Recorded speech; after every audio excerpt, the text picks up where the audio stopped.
All right, well, we're nothing if not prompt at Case Western, so I'm going to go ahead and get started since it is 4:30. Do we have our AV team ready? Okay. Well, hello, everybody. Good afternoon. I'm Michael Scharf. For those of you who don't know me, I'm the co-dean of the law school. Jessica Berg and I have had the privilege of being the co-deans for now 5.5 years.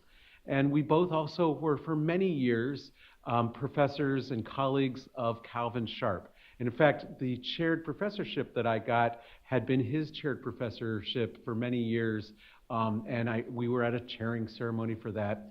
And I helped him kick off his Center for Dispute Resolution, and the very first conference that he threw was jointly with the Cox International Law Center, which I ran. It was on rebuilding nation building, and it looked at the success of the Irish Accords, and it was really a very successful and interesting event. And over the years, Calvin has continued to be interested in this. One of the most exciting things he did is he brought Maya Angelou to the university for a great talk, and they were friends. And ultimately, Calvin Sharp decided that he would endow a speaking series that would be called the Dr. Maya Angelou, Professor Calvin Sharp Endowed Interdisciplinary Lecture on Peaceful Conflict. And peaceful conflict, I believe, is a term of his making. And it's basically about how you have conflict resolution and you find solutions to disputes through the rule of law and through peace. And so today, to tell you more about this extraordinary person who has created the endowment, and also Calvin asked me to mention that we're still trying to grow the endowment. So if you are moved by this event and you want to add to it, all you have to do is go onto our website and click Give, and then just click a little box that says you want to give to the Dr. Maya Angelou, Professor Calvin Sharp Endowment Fund. And it will help us in the future be able to bring people from all over the world and have larger and larger stipends and have this project and lecture more and more often. But without further ado, I have a really special treat, and that is that Calvin's daughter, Adrienne Jones, who is a professor and pre-law advisor at Morehouse College, is here to tell you a little bit more about her father, the extraordinary person who's made this possible. Adrienne.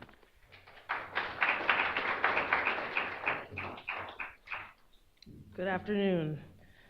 I came today to bring tidings from Professor Sharp. He obviously would be here if he could, but he's not able, so often he sends me. And he's really excited about this project. It remains very important to him.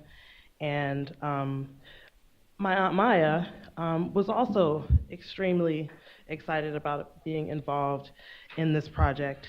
And if she were able, she would absolutely be here, and she would be thrilled to participate with us today.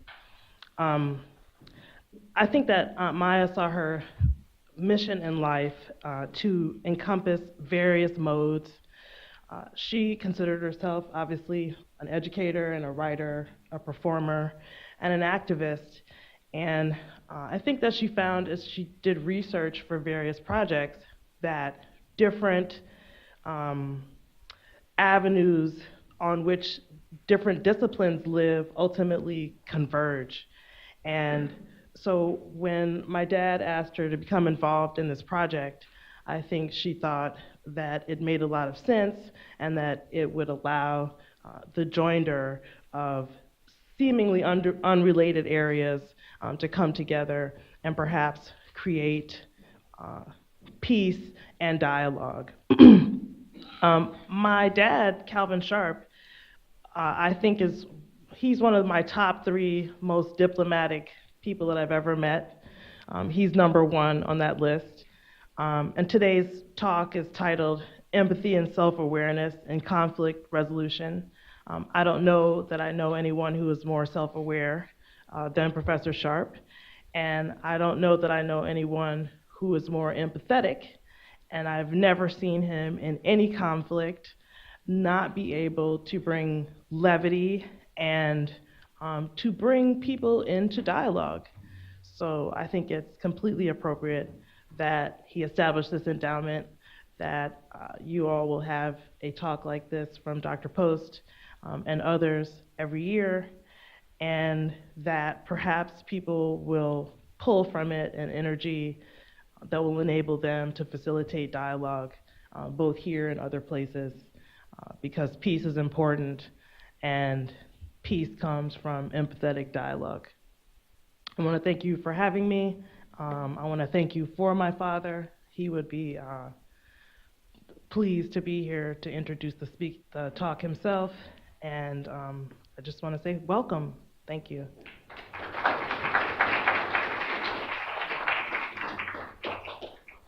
Thank you so much, Adrienne. And now to introduce our speaker is another one of our wonderful colleagues, Aisha Bell-Hardaway, who was just recently made director of our Center for Social Justice. And she is a huge part of the success of the law school. And without further ado, Aisha.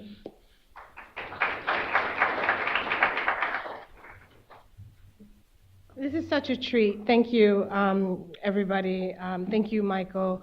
I was saying to Adrienne earlier, my second year of law school, her father taught me employment law. It seems like a lifetime ago.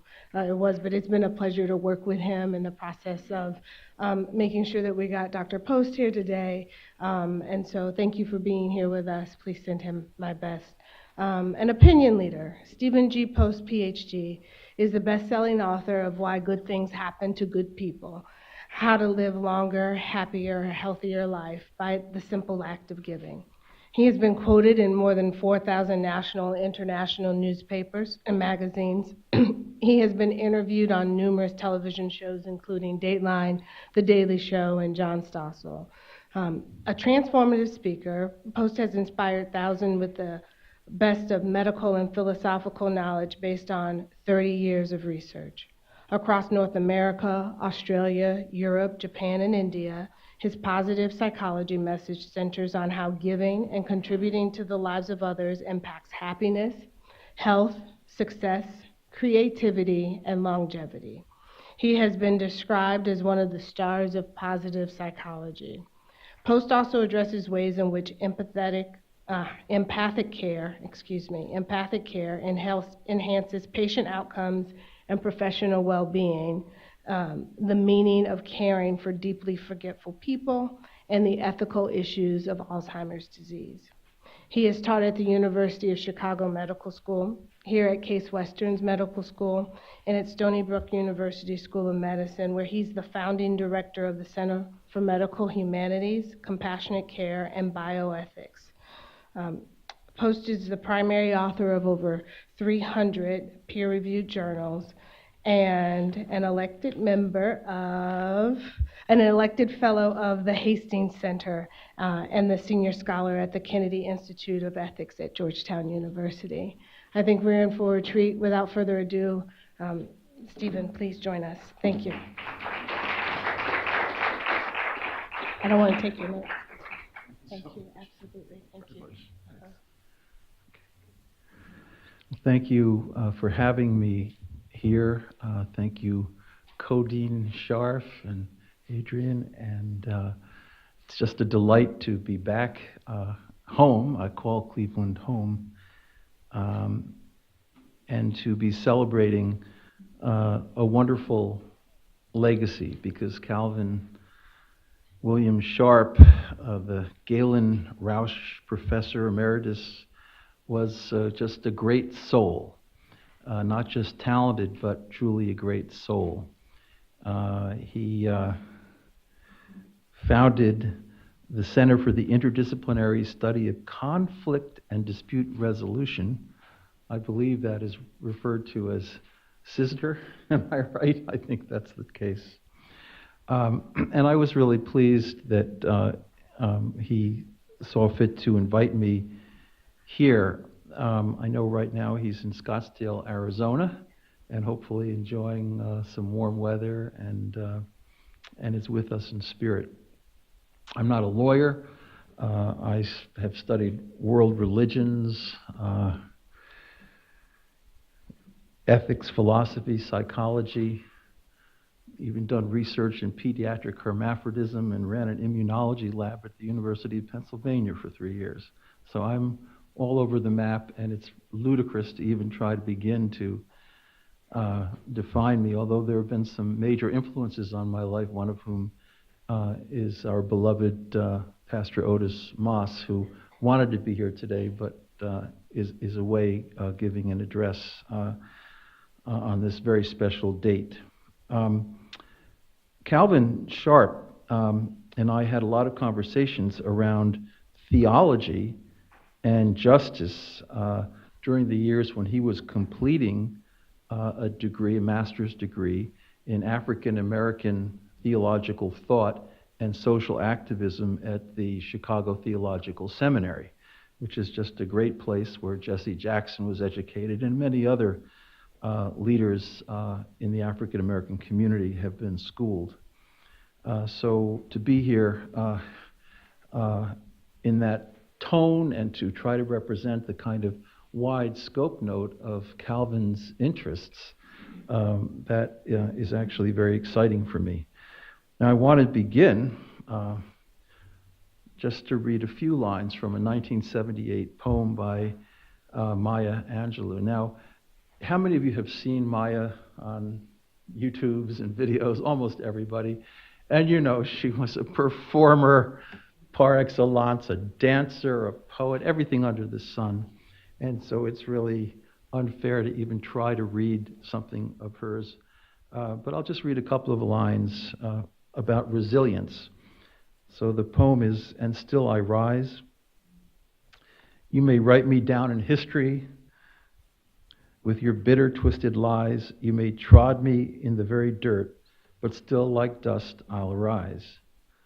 Leaving behind nights of terror and fear I rise. Into a daybreak that's wondrously clear I rise. Bringing the gifts that my ancestors gave. I am the dream and the hope of the slave. I rise, I rise, I rise." She used the term hope a great deal, as did Martin Luther King. I don't think she meant mere dispositional optimism, which is so sometimes superficial and even annoying. But she meant hope, this kind of fine-honed strength that really comes through realistically navigating life's challenges. As one of my African-American minister friends in New York says, hope is the special province of the African-American community. Dr. Martin Luther King once wrote, "We must accept finite disappointment, but never lose infinite hope." Perhaps optimism is to hope as happiness is to joy. There's just something a little deeper about hope and about joy, and maybe even a little more spiritual in its roots. So, let me have a few things about Professor Sharp's life here, which I'm not going to go over here. But there's a picture of Maya.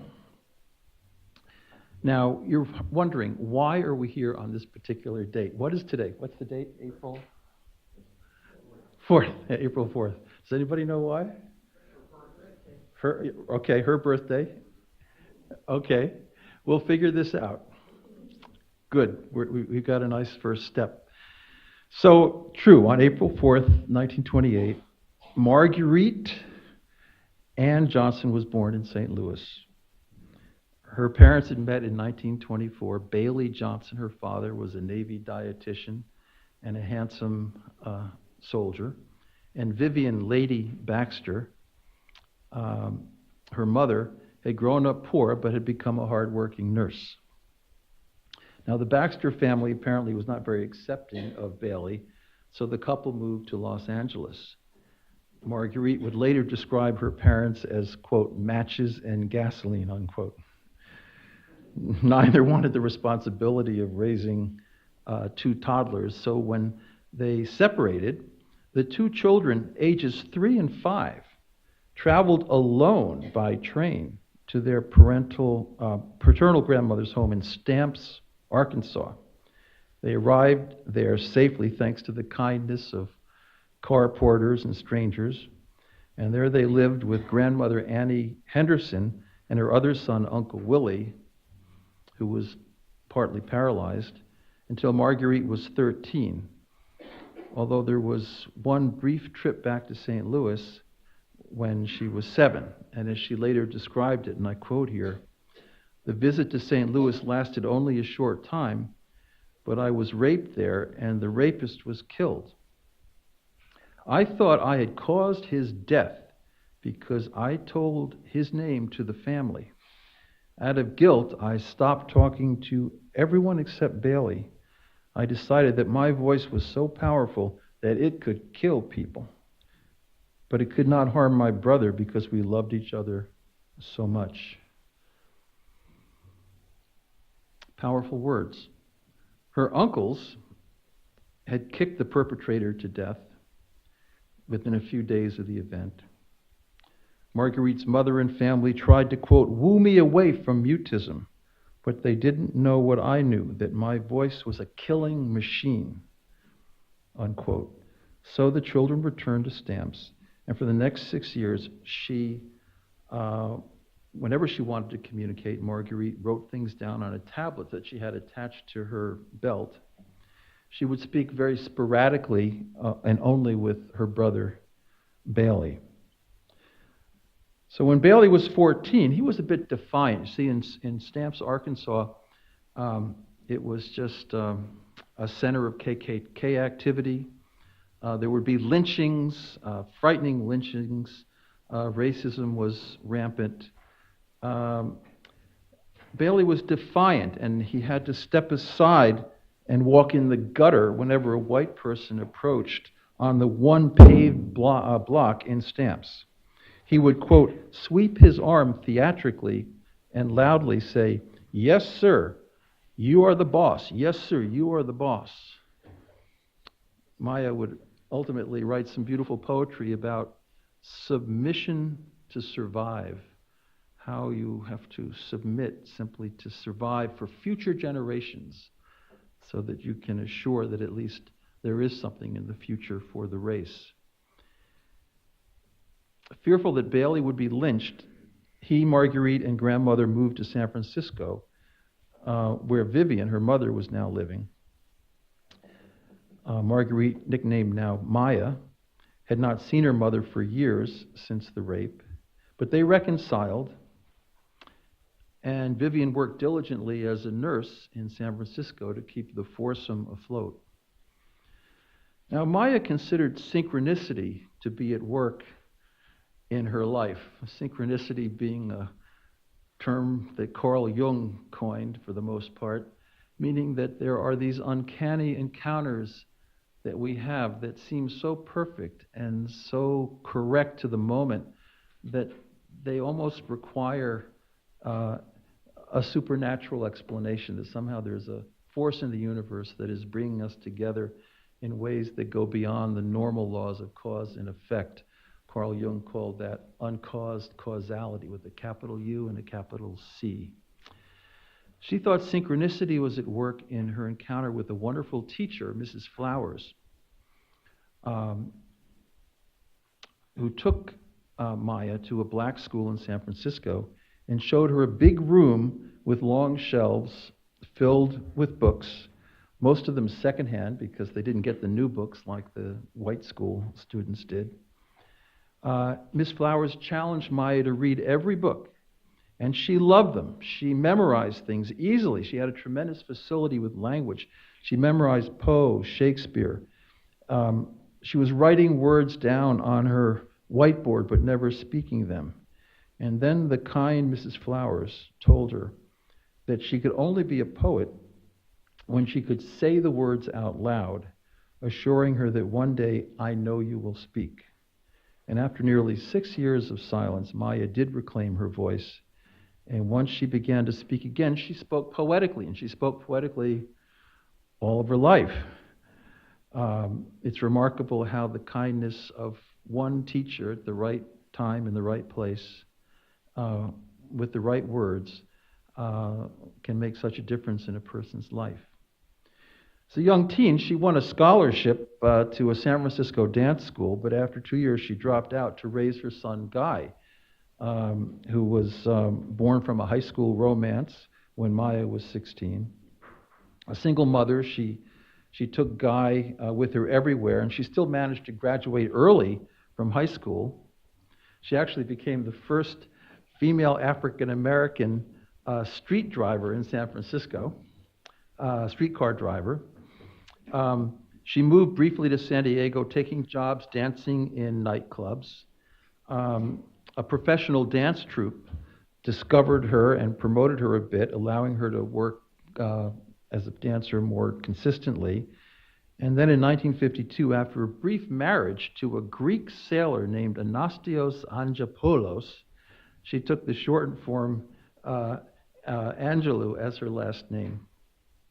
A couple of years later, she landed a job as a folk singer and a dancer at the renowned Purple Onion in North Beach. It's a famous club where a lot of comedians like Richard Pryor and others got their first shot in life. up-and-coming talents and poets of all kinds, singers performed there. The San Francisco Chronicle reviewed her singing, deep, untrained, vibrant singing voice, it said. She loved the great Negro spirituals, Go Down Moses, I'm Going to Change My Name, and she was soon invited to do a nationwide tour in the opera Porgy and Bess. Back home in the Bay Area, she actually cut an album called Miss Calypso, and she was known as the Calypso Queen of the West Coast. And she discovered the Unity Church, the Unity Christian Church in San Francisco, which is very Emersonian. It's really a transposition of Emersonian, Vedic, Upanishadic, Hindu ideas from the Boston Transcendentalists to San Francisco via St. Louis, but I won't get into that. It would be too much. You might broadly categorize it as New Thought. And it emphasized, as she did all of her life, universal mind. When people would interview Maya, what is God? She would say, all. Emphatically, all. God is all. An underlying reality, and she felt that each of us, in a very special way, had a small drop of this ultimate reality within us in the form of an eternal soul. So she never left those fundamental ideas of her early childhood. They were very liberal and very, very transcendentalist, and in some ways very controversial. A wonderful amalgam of Hinduism and other currents in American religious thought. So in 1959, poetry called in Maya moved to New York, where she was soon regularly engaged with the Harlem Writers Guild. She was staying up at night in apartments, writing and exchanging ideas. She blossomed in New York. She sang at the Apollo. She acted on stage in Jean Genet's The Blacks. She went to Ghana to join the anti-colonial movement, and she taught at the University of Ghana. I don't know how many languages she knew, but it must have been a half a dozen. She met Malcolm X on one of his visits there, and several years later, in 1965, she returned to the U.S. to work with Malcolm, who was building the Organization of African American Unity. He was assassinated just 2 days after her arrival. Distressed with the murder, she returned to singing. And then soon she met Dr. King. The two became friends as she helped him raise funds from writers and actors in New York. At the time, she organized and starred in the musical review Cabaret for Freedom as a benefit for the Southern Christian Leadership Conference, also serving as the SCLC's Northern coordinator at Dr. King's invitation.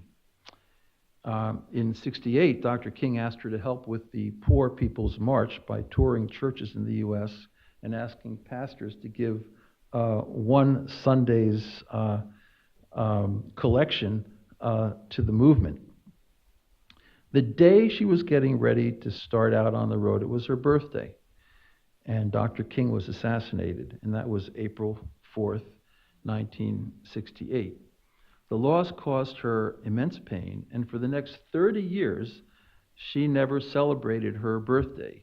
Instead, she sent flowers to her close friend, Loretta Scott King, with whom she always had a very special relationship.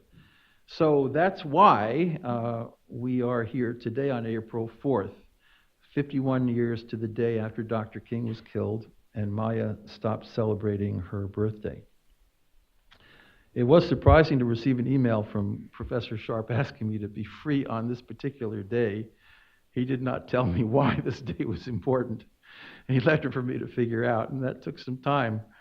I might say, too, that April 4th is designated in Arkansas as Maya Angelou Day. When Maya published her great autobiography in 1969, When the Caged Bird Sings, she liberated black women, gave them voice and wisdom and truth to reflect on their own pain, and she unabashedly acknowledged her own mistakes in life, but always with an unwavering tone of resilience. 4 million copies of her book were sold in 18 languages. She received many honorary degrees. A truly great poet, she believed in the sacred soul that we each possess. She wrote, quote, "There is a place inside of us that no one can touch." Through her writing, Maya communicated her personal struggles and growth. She really wrote from life. She spoke from life. She was rhythmic from life. And she always had this sense that we are all part of this universal all, that there was a oneness underlying the appearance of separation. So when she died May 28th, 2014, it was in Winston-Salem, North Carolina. She'd gone there in 1981 and became the Reynolds Professor of American Studies at Wake Forest University. It was during her tenure there that she read her great poem on the pulse of the morning at Bill Clinton's January 1993 inaugural. So I had the good fortune to enjoy a long cup of tea with Maya in her home in Winston-Salem in the winter of 2007 when I was interviewing for a position in medicine, religion, and ethics at Wake Forest University School of Medicine. She met me at the door of her home wearing a colorful yellow and brown African dress, and it was clear from our conversation how much she loved teaching. Large audiences filling big auditoriums at Wake Forest, but also she was comfortable with very small groups of high-level writers. She wanted them to become great poets. Knowing how spiritually minded she was and how much she appreciated unity, which I had also discovered in my early questing years as a 16 or 17-year-old youngster in San Francisco on the way to Reed College in Portland, Oregon, I asked Maya, what is the basis of all ethics and spirituality? That's a big question. Maya, what is the basis of all ethics and spirituality? And she responded, this may be a little subtle, but we'll explain it. Not I, it, not I, thou, but even more profoundly, I. When I serve you, I cannot help but serve me, because you and I are in the oneness. That's a cover from an edition of Martin Buber's classic Hasidic I and Thou, where he says there are two ways of living in the world. One is I, it. I'm the center of the universe. The planets revolve around me. I only relate to other people insofar as they contribute to my agendas and no further. And then there's I, thou. I discover the other as a center of value and worth. And I realize that no, I'm not the center of the universe and they don't revolve around me. And I can love them. And a good definition of love, as she would sometimes use it, when the happiness and the security of another is as real to me as my own, I love that person. And that's a definition that holds up. If you think about looking over the crib of a newborn, or maybe you're a grandparent, you've got a grandchild, maybe you are having a cup of coffee with an old friend who's had a hard time. Maybe you're Cicely Saunders in a hospice in London. Maybe you're an activist, but there's something about the happiness and the security of others being as real or meaningful to you as your own that gives us a good general definition of love that she actually liked a lot. I'd written a book called Why Good Things Happen to Good People, which is generally not always the case, by the way. It depends on your niche. If you're in a functional environment, that actually is the case, but not all environments are functional. And she said, I have found that among its other benefits, giving liberates the soul of the giver. She also affirmed, a little phrase in the book, we rise by lifting others. We agreed that when we follow the positive golden rule, do unto others as you would have them do unto you, what Hinduism refers to as the cosmic law of dharma, and my goodness, was she interested in dharma and karma. It is on the whole good for your life. You will find certain kinds of fulfillments, internal and external, and the road ahead will be at least a little bit smoother. Now, Maya was a devotee of conflict transformation at the deeper levels of being and relationship. She was not just interested in conflict management. I know that's what lawyers have to deal with often enough, but she wanted something deeper. She and Dr. King were equally hopeful despite being aware of what they were up against, because they took very seriously the notion that even though our human powers for goodness are quite limited, she was realistic, Martin Luther King was realistic, there is a power, a force in the universe that is greater than ourselves, that is a greater force than good than we are, and we can use it, and we can have confidence in it. And that was the whole secret of their success as social activists. They never thought that adversity could change their essential being. And as King said, the true test of greatness is your response to your adversaries, the people who are difficult to love. That really is how greatness is measured. So in this wonderful book of Dr. King's, The Strength to Love, which was written in 1963, it's really a compilation of a whole lot of sermons he'd been giving. There are a few quotes that I'd just like to offer. Then I was introduced to the life and teachings of Mahatma Gandhi. I'm looking at Professor Jones here and noting that Martin Luther King had gone to Morehouse College. He was always willing to mention with great delight that his major mentor in life was Benjamin Elijah Mays, or so-called Buck Benny, who gave the Morehouse men that great suited look, who is very well exemplified by Pastor Moss here in Cleveland. I met Pastor Moss in the Cleveland Museum of Art 25 years ago with his grandson, who looked like a Morehouse man. He was about 12 years old. He had a blue suit and a red tie. It was incredible. But Buck Benny was really a great mentor, and it was Benjamin Elijah Mays, the president of Morehouse, who was a PhD graduate of the University of Chicago Divinity School, whose picture hangs in the main atrium of the Divinity School, who told Howard Thurman in 1935, I believe, that he should go to India and meet this fellow Gandhi, which Thurman did. Thurman was a great African-American pastor, theologian, mystical writer. And then the next year, I believe, Mays himself went. And that's how the idea of nonviolent resistance made its way into the African-American civil rights movement. It came directly through the Morehouse greats. And Martin Luther King Jr. inherited that through Benjamin Elijah Mays, but also Howard Thurman and others. So he wrote, I was introduced to the teachings of Mahatma Gandhi.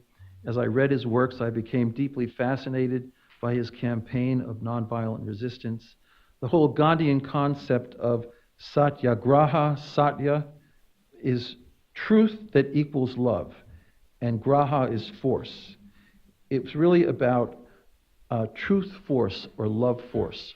And here's another quote from The Strength to Love. I've discovered that the highest good is love. This principle is at the center of the cosmos. This is the great unifying force of life. God is love. He who loves has discovered the clue to the meaning of ultimate reality. He who hates stands in immediate candidacy for non-being. Only through an inner spiritual transformation do we gain strength to fight vigorously the evils of the world in a humble and loving spirit, unquote. So on this point, Dr. King and Maya were in complete agreement. Transformation is the key to effecting meaningful change at every level in an enduring manner, from structures of injustice to the recesses of the soul.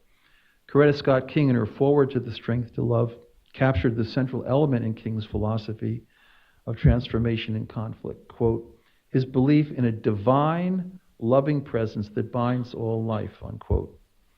And I know from conversations with Professor Sharp that he too subscribed to this belief. How strange is it? Not so strange. This is a book by some of the premier philosophers of our time, just came out a few months ago at Oxford University. The oneness hypothesis beyond the boundary of the self. This is an idea that is common to many great philosophers, from Plato to Schopenhauer to Hegel. many of us have an intuition about this kind of underlying oneness. And at least for Maya and for Martin Luther King, it was really essential to their coping with the challenges that confronted them. So I want to touch now on conflict transformation.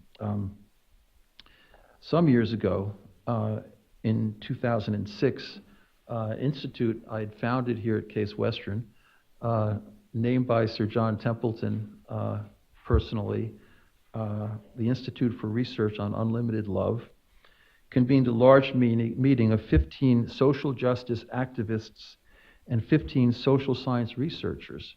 We had this here at Case Western to focus on the dynamics underlying successful efforts to achieve transformative justice through the power of love. It was funded by the Ford Foundation and is still, by the way, the centerpiece of a major Ford Foundation endeavor that's gone on now for almost 15 years, and the Templeton Foundation.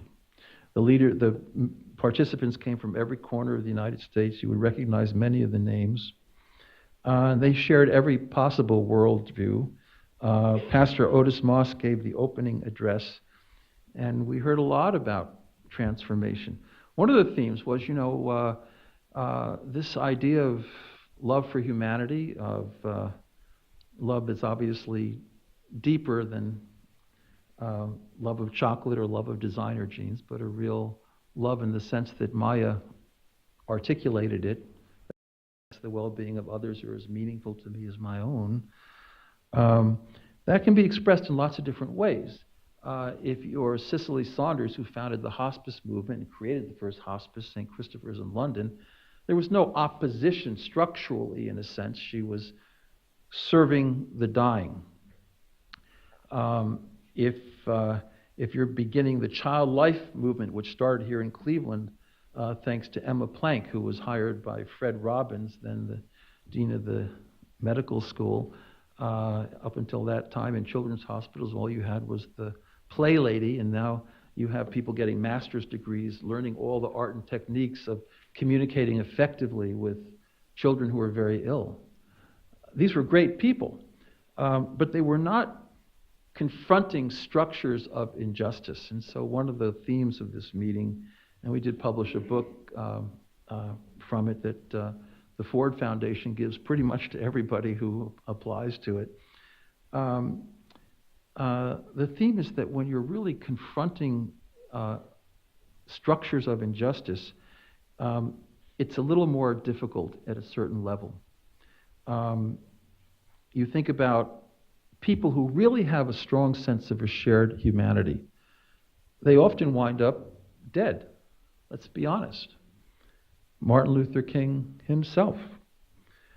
He was not satisfied with love of some small fragment of humanity, but he was talking about this unifying oneness, that everything that happens to me affects you and everything that happens to you affects me, and that we are so interconnected and interrelated. Abraham Lincoln would be a case in point. Gandhi himself, who loved Hindus and loved Muslims and loved Christians, and he himself was assassinated by an extreme Hindu. Benazir Bhutto, Rabin, who was a great friend of Sam Miller, who's recently passed away. In my view, the Kennedy brothers, right? JFK was fighting against a complex that insisted on a Vietnam War that he wanted nothing to do with. And Bobby, the same. So oftentimes, people who have a real sense of a shared humanity are threatening to those who are myopic in their concerns, in their moral field. Their moral domain is narrower, and bringing it out more widely is a very difficult thing to manage. So I'll come back to some of these themes. If you look at conflict resolution, there are basically three big schools. There are the conflict management theorists. These are the real moral minimalists. They see violent conflicts as an ineradicable consequence of differences of values and interests within communities. The propensity to violence arises from existing institutions and relationships, from the established distribution of power. Revolving these conflicts deeply is completely unrealistic. The best that can be done is to manage and contain them, and occasionally to reach a compromise in which violence may be laid aside and normal politics resumed.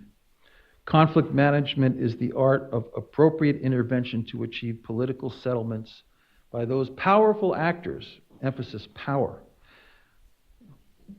who have the resources to bring pressure on the conflicting parties in order to induce them to settle. It is also the art of designing appropriate institutions to guide the inevitable conflict into appropriate channels. Conflict management involves the handling of difference and divergence rather than their removal. It seeks constructive management as presently possible. It presupposes a whole lot of in-group, out-group conflict in human nature. It assumes that we can act kindly and authentically to those who are among the near and dear, but still human beings by nature tend to be much more limited at the boundaries of their in-groups and are easily biased and callous toward those outside of the group. Is this pessimism warranted? Well, when the Institute got its start in 2000, we funded about 20 major research studies across the United States on the human substrate for altruism and its limits. One of the studies that came about, which became very, very famous, Paul Bloom of the Yale Child Studies Center. And he did an interesting experiment. So bear with me. He has all these toddlers between 6 months and 1 year, and they're watching a puppet show.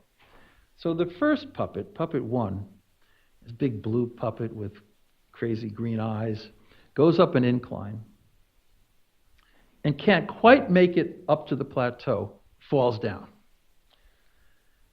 And then in the second scene, that puppet goes up to the plateau, and then the second puppet comes up behind it. It's of a different color and a different shape and very much not to be mistaken, and gives it a little boost, and it gets up on the plateau.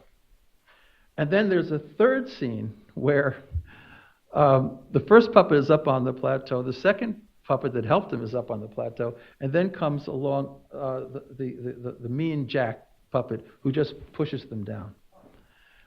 And then what they do in this study is they take these three puppets, again, they're very, very distinct, and they ask they take each toddler, they can't ask them, they take each toddler, and they place the puppets in front of them, and 90% of the toddlers reach out and touch or gaze the second puppet, right, the helper puppet, which is really very interesting. And these kinds of studies, you can Google them.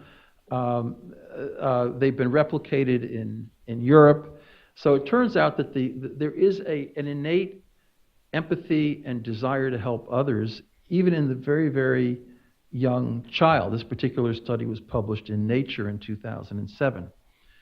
But I don't want to be too simplistic.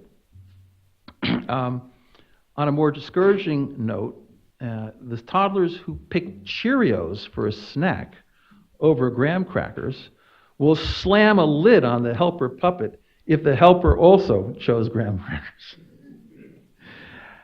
87% of the time. So there is an innate tendency to create a division between us and them. And many experiments show that it is so easy to fan children's favoritism into aggression, especially in a negative reward system. Charles Darwin, of course, wrote The Origin of Species, which was about so-called individual selection theory, but later on, he wrote The Descent of Man, and he really argued very forcefully that the major dynamic in evolution is not me against you, but it's group A against group B. And to the extent that group A has within it all these capacities for empathy and kindness and love of neighbor and helpfulness and healing and so forth, rescue impulses, group A will thrive and actually do better competitively than Group B. And then Darwin argued that the flip side of this strong in-group altruism is out-group hostility. So we demonize, we dehumanize, we depersonalize those who are other than we are. And you can read studies now about blind spots and about all the kinds of biases that we hold, even though we may not be consciously aware of them. Why do I bring this to your attention? That, as Sam Miller said to me, "Professor, you can't change human nature." Reason alone is often rationalization alone. It's a thin veneer over our in-group tendencies. Race, economic class, sexual orientation, gender, color, religion, ethnicity, body shape, and so forth, all give rise to tremendous unkindness and do acts of cruelty or indifference. So my point is that while empathy is innate, even in the toddler, cruelty runs deep, and it runs deep really from the beginning of life. Many schools have found this to be a problem. They've instituted tremendous anti-bullying programs, several of which we've funded in Cincinnati and in Baltimore, and they've only been able to eliminate 1/4 of the problem. As one youngster said in one of these studies, "It just feels so good to see people cry." Thomas Hobbes, Sigmund Freud, Luther, Reinhold Niebuhr, Sartre, Hans Morgenthau, they were all pessimistic realists.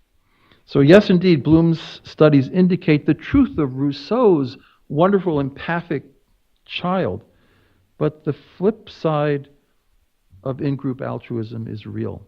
So Reinhold Niebuhr, a great theological mind, published his perennial classic, Moral Man and Immoral Society. We do pretty well for the near and dear, but then as they get further away and more different than we are, we fail miserably. So conflict management requires the threat of force, described nicely in Hobbes' Leviathan. Do not expect progress based on reason alone, although it can be somewhat helpful in a strictly self-interested sense. Self-interested prudential reasoning can allow us to agree, as if by contract, on minimal preventive prohibitions. Do not do unto others as you would not have them do unto you. The so-called minimal version of the golden rule. It does not take much. You can get home this evening and put your feet up by the fireplace and feel really great about your life because you did not elbow some innocent person in the hallway of Gund. Right? I mean, it's important. Do no harm is important. But it's not terribly creative, terribly imaginative. And I might say that it's easily overwhelmed by negative reward systems, negative hierarchies. You know, the studies of Stanley Milgram in New Haven, taking wonderfully decent, honorable, just, presumably empathic people off the streets, and bringing them into a laboratory, and there you have Dr. Milgram in his white coat, an authority figure, and he asks them to turn up the juice. This is all feigned, of course, on these people in the other room. You can't see them, but you can hear them screaming. He reads a set of words to them because he's trying to encourage them to memorize words more deeply, 5 words, 6 words, 7 words. When they don't repeat them back, he says to the person off the street, okay, turn up the juice, the electrical juice. Well, it turns out that 2/3 of these people right off the streets of good old New Haven will turn up the juice to the point that the actors actually in the other room are screaming, I'm dying, I'm dying. If you've seen the movie Taken and the scene with Marco, would be similar to that.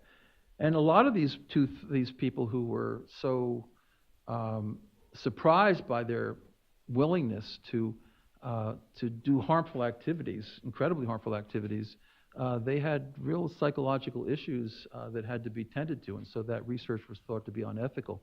But the interesting point is that only 1/3 of those who were involved actually said, no, Dr. Milgram, this is not something I do. It's inconsistent with my moral integrity, with my identity, and I'm voting with my feet. So not everybody can resist authority, and always it's under conditions of authority and negative reward systems that the test of the principle of do no harm comes into play. You all are all familiar with the Stanford prison experiments, I think?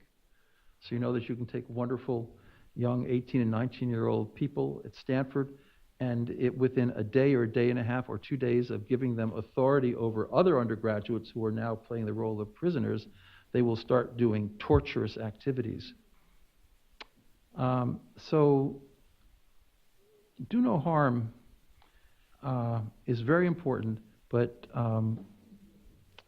our nature is so shaped by this in-group, out-group conflict that we don't translate it very well outside of those who are most familiar to us. Now, you know, there were some conflict resolutionists who talk not so much about reason, but about empathy and social affections. I'm not going to go into that. I really do want to say that conflict transformation is a whole different story.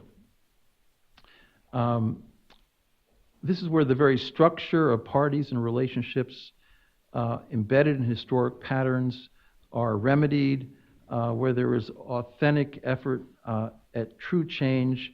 As Paul Lederach points out, transformation is a fundamental reorientation from resolution. Resolution means finding a solution to a problem.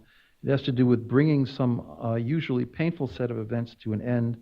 How do we end something that is not desirable? So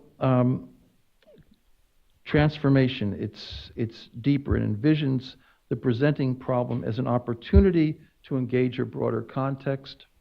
And it is certainly morally idealistic. And Maya and Martin Luther King, and I think Professor Sharp, talking about peaceful conflict, are on the idealistic side. This is a picture that most of you are familiar with. I'm quite sure it's Norman Rockwell's The Golden Rule. And Rockwell painted this in Stockbridge, Massachusetts in 1961. Where he spent a lot of time with Reinhold Niebuhr, who lived up there, and also Erik Erikson, the psychologist from Harvard.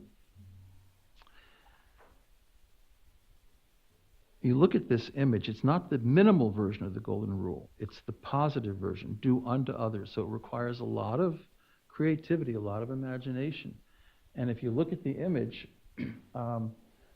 these are people from every coloration, every ethnicity, presumably every religious and spiritual tradition, and then I think in the denim jacket, that's actually the artist himself, a bit of a secular existentialist with some Episcopal leanings, rubbing his chin and asking himself perhaps, was Sartre right when he said that anytime anybody even looks at you with kindness, they're just after your wallet or your pocketbook, as the case may be. It's an incredible image. And when Rockwell, I actually had the opportunity, I went to high school in Concord, New Hampshire, many years ago, and Rockwell came up to Concord from Stockbridge, and he gave a talk about this image. He said there are no boundaries on the edges because he wanted to give the impression of a shared humanity, of oneness, the oneness that Maya and King were talking about, this sense that we can get beyond in-group, out-group conflicts and just affirm humanity. People of all ages here, the young and the old, even the toddlers, right? And of course the old folks as well. So it's age neutral. Other things to be said about it. If you look at these faces, everybody has a look of tranquility, kind of meditative tranquility.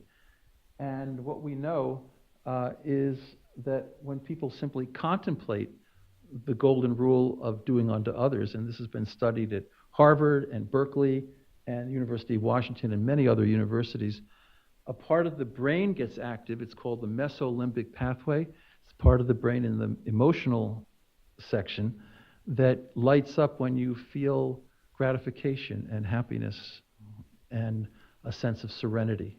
and it doles out at least one of the 4 chemicals most associated with happiness, which is dopamine.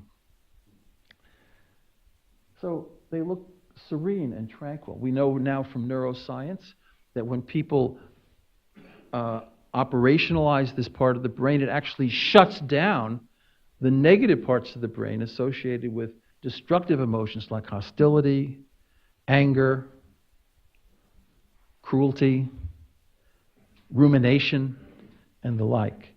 So there's something really deep happening here, and Rockwell caught it, and then he injected this on the cover of, I think, Look magazine into the American consciousness really a year or two before the civil rights movement got its start. But he was just really incredibly ahead of his time. So I remember him standing in front of this image with a long ruler, and he asked us, "Where's the halo?" I'm going to ask you, where's the halo? Does anybody see it?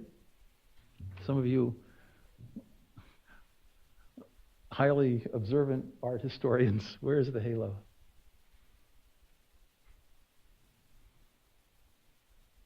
Anyone? Take a guess.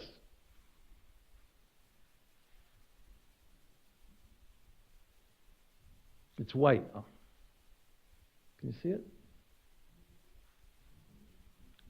Yeah, well, okay. Yeah, on the bottom, right? So if you go up to, I guess that's a rabbi up there with his beard, he would be the top of the circle. And then you'd go to the right here and you'd see the toddler's shirt and socks. Then you'd swing down and up on the left. And Rockwell said he wasn't a religious man, but he believed that if you loved your neighbor, if you did good to people, that at a certain point you would just get into such a flow of energy. This is very much the kind of language that you would expect from Maya Angelou. It just takes you off, up and away, like catching a wave if you're a surfer. So that was what he felt was really where we need to go as a species. It's really a beautiful image. When I got to Stony Brook, which was 10 years ago, I had a call from United Health Plan, which is a big managed care system, and they want to know, is it really the case that it's good to be good? And so we did a survey of 5,000 adult Americans, and we asked them, this is the beginning of 2010, did you volunteer in 2009? 41% of Americans had volunteered. On average, 100 hours per year. Break it down, let's just say a couple of hours a week, not an overwhelming amount. And then we asked them questions like, did this make you feel happier? 97% said, made me feel happier. Did this make you feel physically healthier? 70% said, yes, more robust. Did this make you feel more resilient, able to manage challenges and disappointments in life? About 80% said, yes, it gives me more resilience. They even said it made them sleep better. It made them have deeper friendships because their friends weren't just the people they hang around with and party with, but their friends shared their values and kept them on those noble paths. Aristotle said that's the true form of friendship. So there's a lot in this image that science has come along and validated.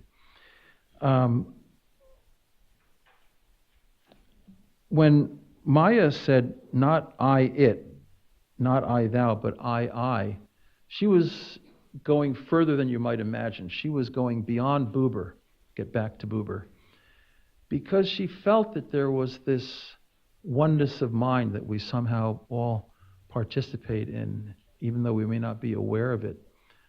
When I help another, I am helping myself. And that is a tremendously Hindu notion that a lot of people across the globe believe if they come out of that tradition. Emerson spoke about the oversoul and the like. So her oneness was clearly metaphysical in its origins and its animation, as was King's. And I just think it's important to realize that anyone who talks about peaceful conflict is probably There can be secularists who do this and do it effectively, but an awful lot of people really are driven by these spiritual ideals. Now, I won't go into the technology of resolution and transformation. Some of these things are pretty self-evident. For this contrast, let me just look at this here. Nonviolent communication, attentive listening is important as the first step toward empathy. How do we move towards something that is desired? How do we abandon the goal of getting what we want? It isn't about power. Being genuinely interested in the needs of the other and reflect that back to them for clarification. Express your own needs clearly. Don't judge. Avoid any language that implies wrongness in others. Control anger. That's where the mindfulness comes in. Never ever threaten, because as soon as you make a threat, it's over. Be aware of your blind spots. Have some sort of spiritual practice. Resolutions are good, but especially when they reflect a longer-term horizon and relational improvement. Okay. So there are a lot of virtues that are important. I'm going to carry us forward a little further here. Just a quick thing. A lot of virtues that are important in conflict transformation, and they've been the subject of positive psychology. So now at many universities we're studying wisdom, purpose, forgiveness, humility, gratitude, kindness, and the like. And these are getting the same kind of attention scientifically as disease conditions like depression and anxiety, which is a really important thing. And I'm convinced, I'm not going to go any further here, that positive psychology, as it's applied to conflict transformation, has a tremendous amount to offer. So I'm going to end it here.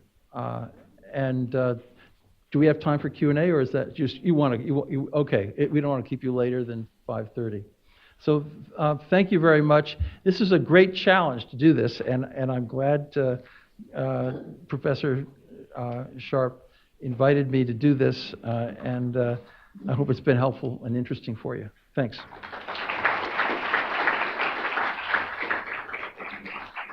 Okay.